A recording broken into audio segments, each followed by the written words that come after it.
الله على طاجن البامية باللحمة وهو لسه طالع كده من الفرن واللحمة دايبة فيه. أكلة جميلة وسهلة وسريعة وبتفكرنا دايما بنفس أمهاتنا وبالطعم الجميل اللي كانوا بيقدموه لنا.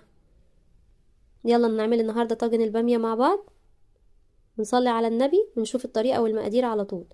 أول حاجة بنجيب في الخلاط شوية طماطم كده حوالي نص كيلو مع قرن فلفل حامي ونضربهم كويس، وبعدين نسخن الحلة كويس جدا وننزل فيها بشوية زيت ومعلقة سمنة بلدي علشان تودي الطعم في حتة رابعة أو خمسة، يعني هي بتودي الطعم بعيد جدا.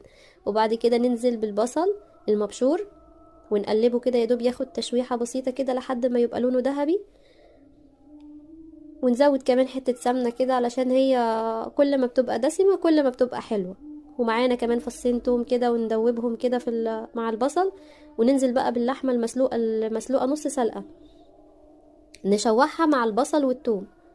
لازم تكون مسلوقة نص سلقة يا جماعة علشان يعني تبقى دايبة معانا، عشان تشرب من الصلصة كده وتبقى تحفة. وننزل بقى بعصير الطماطم اللي عليه القرن الفلفل الحامي ونسيبهم يتسبكوا مع بعض خالص لحد ما يبقوا قطعة واحدة.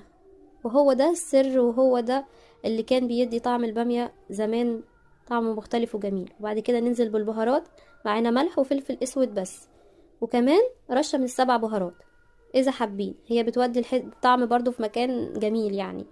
ويتسبكوا مع بعض. ننزل بقى بالبامية علشان تشرب من الصلصة بتاعة اللحمة وكله يشرب كده من بعض قبل ما نحط لها شوربة او اي حاجة خالص.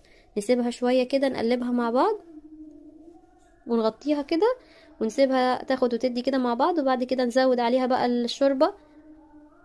نحط الشوربة واحدة واحدة ما نغطيهاش، يعني يدوب بس الشوربة كده يعني ايه تخليها تفك كده من بعض، ونقلبها كويس جدا ونغطي عليها وتسيبها بقى تشرب من التخديعة بتاعتها واللحمة وهتدوب في بعضها. وبعد كده نجهز الطاجن ونحطها في الطاجن، نخلي كده اللحمة في قلبها كده، ونزينها بقرن فلفل حامي برضو بيديها شكل جميل خالص. وبعد كده نحطها في الفرن شوية، وبعد كده نحطها تحت الشواية تاخد اللون الذهبي، اللون الأحمر الذهبي الجميل ده.